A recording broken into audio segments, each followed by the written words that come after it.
திராவிட model ஆட்சின்னு சொல்லிக்கிற ஆட்சியில ஆரிய மாடல் அதிகாரிகளை வைத்துள்ளீர். அதே போல திராவிட முன்னேற்ற கழகத்தில் உள்ள பொறுப்பாளர்கள் இந்த ஜாதி விஷயத்தில் ஆரிய மாடல் பொறுப்பாளர்களாக இருக்கின்றார்கள். ஒரு பஸ்ல திண்டாமை அப்படிங்கறதெல்லாம் உச்சபட்சமான கேவலம், ரொம்ப கொடிய கேவலம். ஒரு சக்கிலி ஜாதி பழைய ஜாதி உட்காந்து வர நான் நிக்க மாட்டேன் அப்படின்னு சொல்லி ஒன்னு அடிப்பான். ஜாதி வெறியர்களிலும் நயவஞ்சக ஜாதி வெறியர்கள் கொண்ட பகுதி இந்த கோவை. எங்கேயுமே எந்த தாழ்த்தப்பட்டவனுக்கு பிற்படுத்தப்பட்டவனுக்கு பிரச்சனை வந்தா அடிக்கவே மாட்டேன். தோல் மேல கை போட்டு அப்படி இப்படின்னு நயவஞ்சகமா பேசி ஏமாத்திடும். பஸ் தீண்டாமை அப்படிங்கறது கோவை தொண்டாமுத்தூர் அருகே கெம்மனூர் என்ற பகுதியில் பேசப்பட்டு வருது. இதற்கு முன்னாடியும் 5 வருடத்துக்கு முன்னாடி பெரிய அளவுல பேசப்பட்டுச்சு. போன வருடம் நவம்பர் மாதம் திராவிடர் விடுதலை கழகம் சார்பா நாங்களே ஜாதி தீண்டாமை கொடுமை பட்டியல் எடுத்து கோவை முழுக்க பட்டியல் எடுத்து அப்ப அதை கலெக்டர் ஆபீஸ்ல புகார் மனுவா கொடுத்தோம். அப்பவே இது பேசப்பட்டுச்சு. இப்படி தொடர்ந்து பேசப்பட்டு இருக்கிற இந்த பிரச்சனை இன்னைக்கு ஒரு ஆதி திராவிடர் ஆணையம் கேள்வி கேட்டிருக்கு. எங்களுக்கு 1 மாசத்துக்குள்ள பதில் தரணும் அப்படின்னு சொல்லி. இதனுடைய நிலவரம் என்ன, உண்மையான நிலவரம் என்ன? அந்த ஊரில் ஜாதி பிரச்சனை தான் காரணமா, அல்லது பஸ் கடைசி ஸ்டேஜ் கெம்பனூர் தான் அதனால அங்க போறது இல்லைங்கிறதா, இல்ல போக்குவரத்து துறை அதிகாரிகள் காரணமா, அந்த ஊர் ஜாதி வெறியர்கள் காரணமா? அதை பத்தி என்ன ஓரளவுக்கு அந்த ஊரில் நாங்க நேர்ல பார்த்ததை வச்சு கலாய்வு செஞ்சதை வச்சு உண்மை நிலவரம் என்னங்கிறத பத்தி இந்த வாரம் நம்ம பேசுவோம்.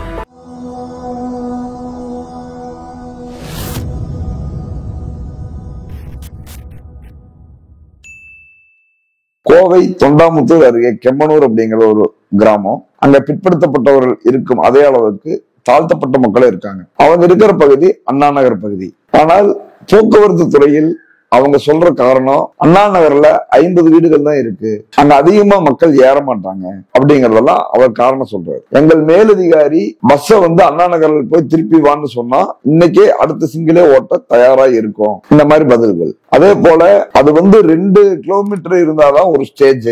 இது 400 மீட்டர் 500 மீட்டர் தான் இருக்கும். அதனால இது அடுத்த ஸ்டேஜா வராது அப்படின்னு ஒரு காரணம். அதாவது இந்த கோபி சுதாகர் பரிதாபங்களை சொல்லுவாங்க, என்னென்னலாம் சொல்றோம் பாருங்க அப்படின்னு சொல்லி. அது போல யோக்கியமாக அரசு சட்டப்படி ஒரு சுதந்திர நாட்டில் இதற்கு பெரிய அறிவெல்லாம் வேண்டியதில்லை. இதுக்கு தீர்வு சொல்றதுக்கு சாதாரணமா அந்த ஊர்ல உள்ள ஒரு பள்ளிக்கூட குழந்தையை கேட்டு இதுக்கு தீர்வு சொன்னா சொல்லிடுவாங்க. அவ்வளவு ஒரு விஷயத்த அந்த ஊர் ஜாதி வெறியர்களுக்கு கூட ஒரு ஜாதி பெருமை காரணமாக கெம்பனூரில் திரும்புகிற பேருந்து அண்ணா நகரில் போய் திரும்பி வரும்போது அண்ணா நகர் கடைசி பஸ் ஸ்டாப் ஆயிருது. அப்ப அது திரும்பி காந்திபுரம் வரும்போது அது முதல் ஸ்டாப். அப்ப முதல் ஸ்டாப் அப்படிங்கறதால அங்க தாழ்த்தப்பட்ட மக்கள் எல்லாம் ஏறி உட்கார்ந்த பிறகு 2வது ஸ்டாப்பில் கெம்பனூரில் உள்ள ஒக்கலிக கவுடர்கள் மற்றும் பிற ஜாதியினர் இவெல்லாம் உட்கார்ந்து வரும்போது இவன் முதல்ல ஏறி உட்கார்ந்ததுக்கு அப்புறம் மீதி இடத்துல நம்ம உட்கார்ந்துட்டு போறதா, இவன் உட்கார்ந்துட்டு வரும்போது நான் நின்றுட்டு போறதா அப்படிங்கிற ஒரே ஒரு காரணம் மிக மோசமான அயோக்கியத்தனமான காரணம். இந்த அயோக்கியத்தனமான காரணத்துக்கு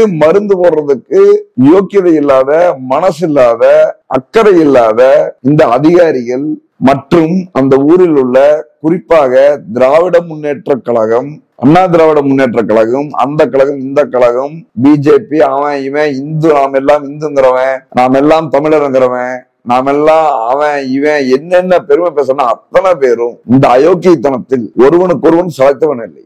இதுல அந்த ஊரில் உள்ள எல்லா மக்களுக்கும் இந்த புத்தி இருக்குமானே இருக்காது. எல்லா மக்களுக்கும் அப்படி புத்தி இருந்துச்சுன்னா இவங்க பிறந்ததுல இருந்து இந்த இன்னைக்கு வரைக்கும் அவங்க கெம்பனூர் விட்டு வெளியே எங்கேயுமே போயிருக்கவே கூடாது. இல்லைன்னா அவங்கவுங்க அவ்வளவு பெரிய ஜாதி, நாங்க அதுல பிறந்தவங்க, நாங்க அப்படிப்பட்டவங்க, நாங்க எங்களாட்ட உயர்ந்த ஜாதி எதுவுமே இல்லை அப்படின்னு பெருமை மையர் பேசுவதாக இருந்தால் அவன் தனித்தனியா ஒரு காரோ அல்லது மாட்டு வண்டியோ ஏதோ ஒரு வெங்காயத்தை எடுத்துட்டு அதுல போயிட்டு வந்துக்கணும். அரசு பேருந்து கேட்க கூடாது. அப்ப இந்த மக்களுக்கு இந்த தவறு செய்கிற அந்த குறிப்பிட்ட ஊர்ல எத்தனை பேர் இந்த சிக்கலுக்கு காரணமாக ஊர்ல எத்தனை பேர் இருப்பாங்கன்னு நினைக்கிறீங்க? அதிகபட்சம் 8 பேர் 10 பேர் இருப்பாங்க. எல்லா ஊர்லயும் ஒரு ஊர் கவுண்டர்னு ஒருத்தர் இருப்பாரு, அல்லது நாட்டாமை, அவனுக்கு ஏதாவது ஒரு பேர் வச்சுக்குவான், மாவீரன் அப்படி இப்படின்னு ஏதாவது வச்சுக்குவான். இந்த மாவீரர்களை, இந்த அயோக்கியர்களை கூப்பிட்டு வைத்து போக்குவரத்து துறை அதிகாரிகள் அல்ல, 5ஆம் வகுப்பு பள்ளி லீடர் இருப்பாருல்ல, அந்த லீடரை கூப்பிட்டு கிளாஸ் எடுத்து சொன்னா அழகா எடுத்து அனுப்பிச்சுட்டுருவான். இந்த போக்குவரத்து துறை அதிகாரிகளுக்கு அரசின் கீழ் சம்பளம் வாங்கி அனைத்து மக்களின் உழைப்பிலும் அனைத்து மக்களின் வரியிலும் தாழ்த்தப்பட்ட மக்கள் உட்பட அவர்கள் வரியில் சம்பளம் வாங்கி கொடுக்கின்ற இந்த அதிகாரிகளுக்கு நேர்மையான புத்தி இல்லாததால், அதிலும் எல்லா அதிகாரிகளும் இல்ல, முக்கால்வாசி அதிகாரி அப்படித்தான் இருக்காங்க. இவங்க அவங்களை கூப்பிட்டு இங்க பாரு இது அரசு பஸ். இந்த பஸ் கடைசி ஸ்டாப்புக்கு போய் தான் திரும்பி வரும். அல்லது கெம்பனூர் தான் கடைசி ஸ்டேஜாக இருக்கிறது, அடுத்த ஸ்டேஜுக்கு இவங்க சொல்றது போல 2 கிலோமீட்டர் இருந்தால்தான் அடுத்த ஸ்டேஜ் என்றால் என்ன வெங்காயத்துக்கு அங்கே அழக புது பஸ் ஸ்டாப் கட்டி வச்சிருக்காங்க. அது கட்டி ஒரு 6 வருடம் இருக்கு. அந்த பஸ் ஸ்டாப் பக்கத்துல சீரணி அரங்கம்னு ஒரு அரங்கம். எனக்கு தெரிஞ்ச கோவையில் இவ்வளவு பெரிய ஊர்கள்ல இந்த சீரணி அரங்கம்ங்கிறது பொதுவா ஒரு நிகழ்ச்சி விழா நடத்துவதற்கு ஊர் அதிகபட்சம் ஒரு 10-20 ஊர்ல தான் இருக்கும். அப்படிப்பட்ட 10-20 ஊர்ல இந்த கடைக்கோடியில் இருக்கிற கிராமத்துல தனியா ஒரு அரங்கம் கட்டி தனியா பஸ் ஸ்டாப், இதெல்லாம் எதுக்காகன்னா அந்த மக்கள் நமக்கு பாரப்ப தனியா தனியா சூப்பரா புதுசா கொடுத்திருக்காங்கன்னு சொல்லி ஒரு வகையில் திருப்திப்படுத்தி ஒரு வகையில் எப்படியாவது அவர்கள் ஓட்டுக்களை வாங்க வேண்டும் என்று செய்வது. 2 கிலோமீட்டருக்கு ஒரு ஸ்டேஜ் தான் இருக்குன்னா அந்த என்ன வெங்காயத்துக்கு அங்க பஸ் ஸ்டாப் கட்டினீங்க, 50 வீடு தான் இருக்குங்கிறாரு. அங்கே 500 வீடுகள் இருக்கிறது என்று நாம் அந்த ஊரில் உள்ள நண்பர்களை விசாரித்த போது தெரிந்து கொண்டோம். கடைசிக்கு 50 வீடாவே இருக்கட்டு, ஏன் பஸ் போனா என்ன பிரச்சனை உனக்கு என்ன? சரி 50 வீடு தானே இருக்கு. 21ஆம் நம்பர் கெம்பனூரில் திரும்புகிற பேருந்து அடுத்தது 2 நிமிடத்தில் சென்று திரும்பக்கூடிய அளவுக்கு தூரமுள்ள ஒரு இடத்திற்கு அந்த 21ஐயும் அனுப்பாமல் எங்கெங்கயோ போற 64D 1C ஒரு நாளைக்கு காலையில ஒரே ஒரு நேரம் தான் அங்க கிளம்பி சிங்கானூர் போகுது. 64D ஒரு நாளைக்கு அங்க 3 தடவை அண்ணா நகர்ல போய் திரும்பி டவுனுக்கு வருது. அதே போல 21B 4 முறை அந்த ஊருக்கு செல்கிறது. அதில் ஒரு முறை மட்டும் அண்ணா நகருக்கு செல்கிறது. அப்ப 64D 1C 21B ஒரு சிங்கிள் மட்டும் 3 1 4 5 மொத்தம் 5 சிங்கிள். எது 3 பஸ் சேர்ந்து 5 சிங்கிள். ஆனால் 21 என்கிற பேருந்து ஒரு நாளைக்கு காலை தொடங்கி இரவு வரை 9:20க்கு கெம்பனூர்ல போய் திரும்புது, 11:30க்கு கெம்பனூர்ல திரும்புது, மதியம் 2 மணிக்கு போய் திரும்புது, 4 மணிக்கு திரும்புது, மாலை 6:30க்கு திரும்புது, இரவு 9 மணிக்கு திரும்புது. 7 சிங்கிள் போகுது. 7 சிங்கிள் போறவர் ஒரு தடவை கூட அண்ணா நகருக்கு போய் திரும்புவது இல்லை. இந்த 7 சிங்கிளும் அண்ணா நகர்ல திரும்பினா இந்த 4 பஸ் அங்க போகவே வேண்டியதில்லை. நீ அரசுக்கு செலவு சிக்கனமா நடத்துறதா இருந்தா நீ உண்மையாலுமே தேவையில்லாம செலவாகுதே அப்படின்னா ஒண்ணு இந்த போக்குவரத்து துறை அதிகாரி இருக்காருன்னு வைங்க, இவர் தனியா ஒரு மினி பஸ் வச்சு நடத்துறாரு, விட்டுருவாரா? தேவையில்லாம ஒரு 4 பேர் 10 பேர் ஏறுறதுக்கு எங்கெங்கயோ போற பஸ் இங்க விட்டா இவன் மதுரையில இருந்து உக்கடத்துக்கு வர்ற பஸ்ஸ அண்ணா நகர்ல போய் திருப்பிட்டு வந்திருக்கணும் கூட விட தயாரா இருக்கான். அல்லது இன்னும் 1000 பேருந்துகளை அண்ணா நகரில் போய் திருப்பி விட தயாராக இருக்கிறான். ஆனால் கெம்பனூர் வரை சென்று அந்த ஊருக்கென்றே இருக்கிற ஒரு பேருந்து அங்க போற அதே பஸ் ஒரு 2 நிமிஷம் அங்க போயிட்டு வாடானா அதை விட மாட்டாங்க. கேட்டால் பாதுகாப்பு அப்படிங்கிறான். என்ன பாதுகாப்பு உனக்கு வேணும்? அவங்க எல்லாம் என்ன துப்பாக்கி வச்சிட்டு இருக்காங்களா, வெடிகுண்டு வச்சிட்டு இருக்காங்களா? அயோக்கியத்தனமா இல்ல. இதே காரணத்தை ஒவ்வொரு ஊரிலும், அதாவது எல்லா ஜாதியும் இந்த இந்து சமூகத்துல நானும் பெரிய ஜாதி தான் சொல்லிக்கிறது தான் 6420 ஜாதிகளும். ஆனா எல்லா ஊர்லயும் இதே மாதிரி கேட்டா நீ எப்படி தனித்தனியா பஸ் விட்டு இருப்பியா? உன் செலவுல நீ பஸ் நடத்துற, நீ ஒரு பேருந்து நிறுவனம் நடத்துற, நீங்க அப்படி விடுவீங்களா? எவனோ செலவு, எவனோ கவர்மெண்ட் காசு, அப்படித்தானே அவனாலதான் இப்படி பண்றீங்க.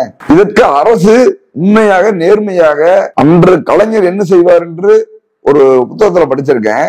ஏதாவது பகுதியில் ஜாதி பிரச்சனை ஏற்பட்டால் அந்த ஊரில் ஜாதி பிரச்சனை ஏற்படுத்துபவர் எந்த ஜாதியோ, அதாவது எந்த ஜாதி தவறு செய்யறாங்களோ அவங்களை கூப்பிட்டு, ஏப்பா யாரு பிரச்சனை பண்றானோ நீ உங்க ஜாதிக்காரங்க தானே, அவங்கள போய் உனக்கெல்லாம் புத்தி இருக்குதான்னு சொல்லி கேளியா, அவனை போய் நீங்க உரைக்கிற மாதிரி கேளுங்கயா அப்படின்னு சொல்லுவாராம். அப்படி இப்போது அந்த ஊருக்கு அந்த 4வது வார்டு கவுன்சிலர் தாழ்த்தப்பட்டவர், அந்த பகுதி தாழ்த்தப்பட்டவர்கள் பகுதி. ஆனால் அந்த எல்லா கவுன்சிலர்களாலும் தேர்ந்தெடுக்கப்பட்டவர் தொண்டாமுத்தூர் வடக்கு மாவட்டமோ தெற்கு மாவட்டமோ அந்த செயலாளர் தொண்டாமுத்தூர் ரவி அவர்களின் மனைவி கமலம் ரவி. அவங்கதான் அந்த ஊரில் உள்ள அந்த தொண்டாமுத்தூர் ரவி அவர்களோ அந்த தலைவரோ இவங்க அழகா இது ஒரு சமத்துவ மண். கலைஞர் என்ன சொல்லி இருக்காரு, இந்த மாநிலமே சமத்துவபூர்வமாக இருக்க வேண்டும் என்பதுதான் என்னுடைய தனியாத ஆசைன்னு சொல்லியிருக்காரு. சொன்னதை ஃபாலோ பண்ணுங்க, கொஞ்சம் ஃபாலோ பண்ணுங்க. சலூன் கடையில் இன்னும் கெம்பனூர் தேவராயபுரம் அந்த பகுதியில எல்லாம் தாழ்த்தப்பட்ட ஒரு முடிவெட்டணும்னா அந்தந்த ஒரு 10 கிராமத்துக்கு நடுவாண்ட ஒரு டவுன் இருக்கும், அங்க போய் இந்திக்காரங்கிட்ட தான் முடிவெட்டுக்கிறாங்க. அப்படித்தான் நடக்குது. அப்ப நீங்க அப்படி ஒவ்வொன்றும் இரட்டை டம்ளர், இரட்டை சுடுகாடு, இரட்டை சலூன் அப்படின்னு போய் இப்ப கவர்மெண்ட் பஸ்ல நின்று இருக்குது. இப்ப இது எப்படின்னா இவங்க நினைச்சா சீக்கிரம் தீர்த்தரலாம். இதே வேறு பகுதிகளாக இருந்தால், டேய் நீ சாதாரண ஒரு சக்கிலி ஜாதி பழைய ஜாதி, நீங்க உட்காந்து வர நான் நிக்கண மாட்டா அப்படின்னு சொல்லி ஒன்னு அடிப்பான், அவனும் திருப்பி அடிப்பான், ஒரு முடிவுக்கு வந்துடும். ஆனா இந்த கோவை பகுதியில் உள்ள ஜாதி வெறிகள் எப்படிப்பட்டவர்கள் என்றால், ஒன்னா இருக்க கத்துக்கணும்னு ஒரு படம் இருக்கு. அந்த படத்துல குமரிமுத்துவும் இன்னும் அவர் கூட இன்னொருத்தரும் அவங்க பாதிக்கப்பட்டவங்களா விழுச்சக்கரவர்த்தி தான் அந்த ஜாதி வெறியில நாட்டாமையா இருப்பார். அவர்கிட்ட போய் கேட்பாங்க, ஐயா எங்களை போய் இப்படி ஒதுக்கி வச்சுட்டீங்களாமாங்க ஐயா அப்படின்னு சொல்லிட்டு கக்கத்துல துண்டை வச்சுட்டு கையை கும்பிட்டு கேட்பாங்க. அவர் யாரை பார்த்து என்னடா சொன்னேன், என்னையாட இப்படி சொன்னேன் அப்படின்னு சொல்லிட்டு அவர் உடனே சரி வந்துட்டீங்க, நீங்க எங்க வீட்டுக்கு வந்துட்டு சாப்பிடாம போலாம் மாட்டா அப்படின்னு சொல்லிட்டு வெள்ளாட்டுக்கறியை சமையல் செஞ்சு போட்டு, டேய் அவனுக்கு கறி அள்ளி போடுறான், ஏன்டா அவனுக்கு கறி போடலன்னு சொல்லிட்டு பரிமாறன்னு ஒரு அடி அடிப்பாரு. அவங்க உடனே இந்த பாதிக்கப்பட்டவங்க என்ன பண்ணுவாங்கன்னா, அப்படியே கண்ணுல தண்ணி வரச்ச, நம்ம நாட்டாமையவே இப்படி நினைச்சிட்டோம், நம்ம கவுண்டரியா இப்படி நினைச்சோம்னு சொல்லிட்டு வாய்ப்பு அந்த ஜோக்க போக்குவரத்து அதிகாரிகள் எல்லாரும் பாருங்க. அப்படி கொடுமையை செய்பவர்கள், இந்த தவறை செய்பவர்கள் இப்படி வெள்ளாட்டுக்கறி போடுற மாதிரி போட்டு, அல்லது டே நான் இப்படி நினைப்பேனாடா, வேண்டாம் நானே அப்படியாட பழகணும், என்னடா டே மக்களத்தானே நான் கல்யாணமே பண்ணலான் இருந்தப்ப அப்படின்னு சொல்லிட்டு மயக்க ஊசி போடுற மயக்க பிஸ்கட் போட்டு ஏமாத்தி ஜாதி வெறியர்களிலும் நயவஞ்சக ஜாதி வெறியர்கள் கொண்ட பகுதி இந்த கோவை பகுதி. எங்கேயுமே எந்த தாழ்த்தப்பட்டவனுக்கு பிற்படுத்தப்பட்டவனுக்கு பிரச்சனை வந்தா அடிக்கவே மாட்டான், தோல் மேல கை போட்டு அப்படி இப்படின்னு நயவஞ்சகமா பேசி ஏமாத்திடுவான். இவன் அதை விட இந்த 4 நாட்களாக அந்த ஊருக்கு ஒவ்வொரு அதிகாரிகளும் போய் போய் பேச்சுவார்த்தை நடத்துறாங்க. அவங்க பேச்சுவார்த்தை நடத்துவது எவ்வளவு அயோக்கியத்தனம் என்றால், இந்த ஊருக்கு உங்களுக்கு அண்ணா நகருக்கு பஸ் வேணும் அவ்வளவுதானே, இப்ப தாலியூர் வழியா வர்ற பஸ் உங்க ஊருக்கு விட்டா போதுமா, இங்க இந்த அதாவது எந்தெந்த சிங்கிளுக்கு பஸ் இருக்கா அந்த சிங்கிளுக்கு வேறு பஸ் ஏதோ வந்துட்டு போனா போதுமா அப்படின்னு சொல்லி கேட்டு, அந்த ஊரில் உள்ள தாழ்த்தப்பட்டவர்களில் சில அடிமைகளை ஒவ்வொரு ஊரில் உள்ள ஒரு 10 ஏக்கரா வச்சுக்கிற ஒவ்வொரு கவுண்டருக்கும் ஒரு அடிமையை வச்சிருப்பாரு. டேய் இந்த மாதிரி ஊர்ல பெரியவங்க இப்படி கேட்பாங்க, கேட்கும்போது நீ இல்லைங்க எனக்கு அந்த 21ஆம் நம்பரே தான் வேணுங்க, நான் இந்த மாதிரி எனக்கு ஏதோ ஒரு பேருந்து வந்தால் போதும்னு கேட்கிற ஆள் நான் இல்லை, நான் ஜாதியை காரணமாக கேவலப்படுத்தப்படுகிறேன், ஜாதியின் காரணமாக எனக்கு இந்த தீண்டாமை நடக்கிறது, அதனால் எல்லா ஊர்களுக்கும் தமிழ்நாட்டில் எப்படி பேருந்து போகிறதோ அந்த அதே 21 இங்கேயும் விட்டுட்டு போங்க, ஜாதியை காரணமாக எங்களுக்கு இந்த பஸ் வரலங்கிறத தான் நாங்க எதிர்க்கிறோம், மற்றபடி எங்களுக்கு கால் வலிக்குது இங்கிருந்து நாங்க ஓடி போய் ஏற முடியாது அப்படின்னு சொல்லி நான் கேட்கல அப்படின்னு சொல்லி உரிமை பேசக்கூடாது, சமத்துவம் பேசக்கூடாது. அவங்க கேட்டாங்கன்னா கேட்கறதுக்கு முன்னாடி முந்திட்டு, சாமி எங்களுக்கு 21 வரவே வேண்டாங்க சாமி, ஏதோ ஒரு பஸ் வந்தா போதுங்க சாமி அப்படின்னு ஒத்துக்கோங்க.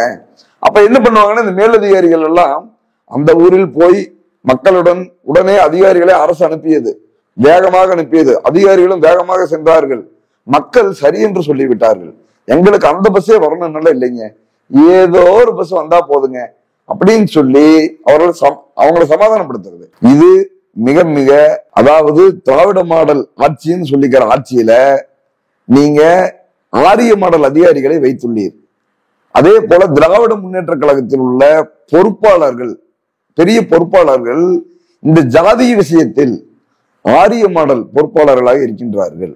அதே போல இப்ப திராவிட முன்னேற்ற கழகம் எப்படியெல்லாம் ஒரு மாநில பிரச்சனையில், மாநில உரிமையில், கல்வி உரிமையில், இங்க பாரு மோடி நீ 10,000 கோடி வந்தாலும் நான் இந்த புதிய கல்விகள் ஏற்றுக்கொள்ள மாட்டேன் என்று துணிச்சலாக வீரத்தோடு பேசிய அந்த பண்பை பாராட்டுகிறோம். ஆனால் அது அப்படியே இப்படிப்பட்ட இந்த கிராமங்களில் ஜாதிய பிரச்சனையில் என்று பார்க்கும்போது கழக அரசின் பொறுப்பாளர்கள், தோழர்கள் அங்க காட்டுற அந்த வேகம், அங்க 100 கிலோமீட்டர் வேகங்கிறது 200 கிலோமீட்டர் வேகத்துல தீரத்தோட வீரத்தோட அங்க எதிர்க்கிறது இங்க அப்படியே ரிவேர்ஸா இருக்கு. அங்க மோடி எப்படி நம்ம அழிக்கிறதுக்கு வேகம் காட்டுறாரோ, மோடியோ பிஜேபியோ எப்படி நம்மளை நாசப்படுத்துவதற்கு, கேவலப்படுத்துவதற்கு வேகத்தை காட்டுகிறார்களோ, அந்த மோடியின் மாடலைத்தான் இங்குள்ள அதிகாரிகள் பின்பற்றுகிறார்கள். இதை ஏன் திமுகவையே இவங்க சொல்றாங்க அப்படின்னு நீங்க நினைக்க கூடாது, திமுகவிடம் தான் கேட்க முடியும். பெரியார் வழியில் செல்கிறோம்னு சொல்றீங்கல்ல, பெரியார் வழி என்பது டெல்லியை மிரட்டுவதற்காக மட்டும் பெரியார் வழியை பின்பற்ற வேண்டாம். உள்ளூரில் உள்ள ஜாதி வெறி, ஜாதிய கொடுமைகள் நடக்கும் போதும் பெரியார் வழியை பின்பற்றுங்கள், பாதியாவது பின்பற்றுங்கள். இது எவ்வளவு மோசமான போக்கு. எல்லா இடத்துலயும் இப்படி, எல்லா ஊர்லயும் இப்படி இவங்க ஆரம்பிச்சுட்டாங்கன்னா என்ன நீங்க இப்படியே விட்டுருவீங்களா? இது ஜாதித்துவத்தை வளர்க்கறதா இருக்கு. அதனால் இதில் எந்த தயவதாட்சணையும் இன்றி இந்த அதிகாரிகள் அங்க போய் ஃபர்ஸ்ட் தாழ்த்தப்பட்ட மக்கள் கிட்ட இங்க பஸ் வருதா வரலையான்னு கேக்குறீங்க. இது எத்தனை வருஷத்துக்கே கேட்டிருப்பீங்க. போய் கேட்டாச்சு, வரலன்ட்டாங்க. ஏன் பஸ் விட மாட்டேங்கிற, எதனா விட மாட்டாங்க, எல்லாம் வாங்கடா இங்க வந்து நில்லுங்க, ஏன் உனக்கு என்ன பிரச்சனை, விட மாட்டோம்யா, என்ன விட்டா என்ன பண்ணுவ, துப்பாக்கி எடுத்து சுட்டுருவியா, இந்த தூக்கி உடவை 1000 ரூபாய் ஃபைன் போட்டீங்கனாலே, சாமி நான் இந்த ஊருக்கு இந்த பக்கமே வரலீங்க, நான் வந்து சுயநினைவில்லாம வந்துட்டுங்க, எனக்கு பைத்தியங்கன்றுவாங்க. யார் எந்த ஜாதி வெறியினும் என்னை மீறி இந்த பஸ் போய்விடுமா என்ற ரோட்டில் ஒரு ஆளை நிக்க சொல்லி பார்க்கலாம். அப்படியே நிக்கல, யாருக்கும் அந்த இதே இல்லை. இன்னும் சொல்ல போனால் இப்ப தாழ்த்தப்பட்ட மக்கள் என்ன முடிவுல பேசியிருக்காங்கன்னா, கடைசி நாள்ல எங்களுக்கு விடுகின்ற நீங்கள் பேருந்தை கெம்பனூர் வழியாக விடாமல் தாலியூர் வழியாக, குளத்துப்பாளையம் தாலியூர் வழியாக எங்க ஊருக்கு வந்துட்டு போகணும். இந்த பேருந்து கெம்பனூர் வழியாக இனிமேல் போகக்கூடாது. அவங்க எப்படி எங்களுக்கு விடமாட்டேங்கிறாங்களோ அது போல எங்களுக்கு வர்ற பஸ் அவங்களுக்கு போக வேண்டாம் அப்படிங்கிற ஒரு பிரிவினையில் வந்து நின்று கொண்டுள்ளது. இந்த பிரிவினை இப்படியே போனா எங்க போய் முடிகிறது? அதனால் இப்படி அந்த மக்களை பிரிப்பதற்கு நீங்க காரணமா இருக்க வேண்டாம். எவன் தடுக்கிறான், எவன் தப்பு செய்யறான், அவனுக்கு புரியவை, புரியலன்னா தூக்கி உள்ளவை, தானா புரிஞ்சுக்குவான். அதை விட்டுட்டு நீங்க அந்த மக்களுக்கு இல்லாத புத்தியை, அதாவது திட்டமிட்ட தவறு செய்வதை, இதெல்லாம் வந்து நீங்க போய் கிளாஸ் எடுக்க வேண்டாம். அதிகாரிகள் நீங்க தான் புது புது பழக்கத்தை கொண்டு வந்து விடுறீங்க. அதாவது அறிவுபூர்வமா எப்படி தப்பு செய்யறதுங்கிறத நீங்க சொல்லி தர்றீங்க. இந்தியன் எக்ஸ்பிரஸ் பத்திரிகைக்காரர் அதை விளக்கமா எழுதியிருந்தார். இன்னும் இதை பத்தி நாங்க மனு கொடுத்தா ஒரு ஊடகத்துக்கு கூட இங்க கோவையில பத்திரிகை ஆகட்டும் அல்லது சன் நியூஸ், புதிய தலைமுறை, அது இது எல்லா நியூஸும் வேற ஏதாவது ஒரு செய்தி கொடுத்துட்டா அவங்க எல்லாம் ஆர்வமா லைவ் போட்டு எல்லாம் பண்றாங்க.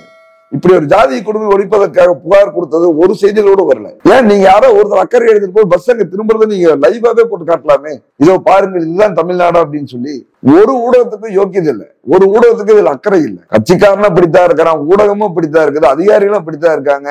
பாதிக்கப்பட்ட மக்கள் அவங்க இப்ப கேட்கலாம், மாவட்ட ஆட்சியரோ மற்றவரோ கேட்கலாம், பாதிக்கப்பட்ட மக்கள் புகார் கொடுக்க வருகிறார்கள் அப்படின்னு. எங்க வெங்காயத்துல வருவாங்க? ஒவ்வொரு கிராமத்துல என்ன பண்ணுவாங்க தெரியுமா? யார் பாதிக்கப்பட்டவர் உரிமை பேசி புகார் தருகிறாரோ அவரை மட்டுமல்ல, அவர் வீட்டில் உள்ள ஆடு மாடு துணி துவைப்பதற்கு காட்டுக்குள் வரக்கூடாது, ஆட்டை மேய்க்க கூடாது, எதுவுமே பண்ண விட மாட்டாங்க. என்னைக்காவது ஒரு நாள் அவங்க குடும்பம் சார்ந்து எவனாவது ஒருத்தன் நோம்பி என்னைக்கு தண்ணி போட்டு பைக் ஓட்டிட்டு வந்தா அப்ப வந்து இந்த மாதிரி லேடிஸ் மேல வண்டி விட்டுட்டான்னு சொல்லி அந்த என்னைக்கோ ஒரு நாள் உரிமை பேசினாரல்ல, அதை மனசுல வச்சு ஒரு வருடம் கழித்தாவது அவனை அடித்து விடுவார்கள். இது எல்லா கிராமங்களிலும் இப்படித்தான் நடக்கும். நான் இருந்த ஊரில் இப்படி நடந்துள்ளது.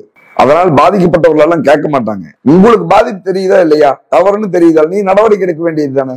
அதனால் தோழர்களே, தவறை சரி செய்வதற்கு தவறு செய்பவர்களை சரி செய்து ஒரு பஸ்ல தீண்டாமை அப்படிங்கறதெல்லாம் வந்து உச்சபட்சமான கேவலம், ரொம்ப கொடிய கேவலம். இதற்கு வழிவகுக்க வேண்டாம். இது டெய்லியும் இது நீடிக்க வேண்டாம். இதை அறிவுபூர்வமாக தவறு செய்வதை விடுத்துவிட்டு நேர்மையாக அந்த ஊருக்கு ஒரே பேருந்து போவதாக இருந்தாலும் சரி, அந்த 21ஆம் நம்பர் 7 சிங்கிள் போகுது, அந்த 7 சிங்கிளும் வந்து 2 நிமிடம் தூரத்தில் இருக்கிற அண்ணா நகருக்கு திரும்பி வர வேண்டும். அதுதான் இதுக்கு ஒரே வழி. அல்லது இன்னொரு 1000 பேருந்துகளை அந்த ஊருக்கு விட்டாலும் அந்த 1000 பேருந்தும் அண்ணா நகருக்கு போய் திரும்பி வர வேண்டும்.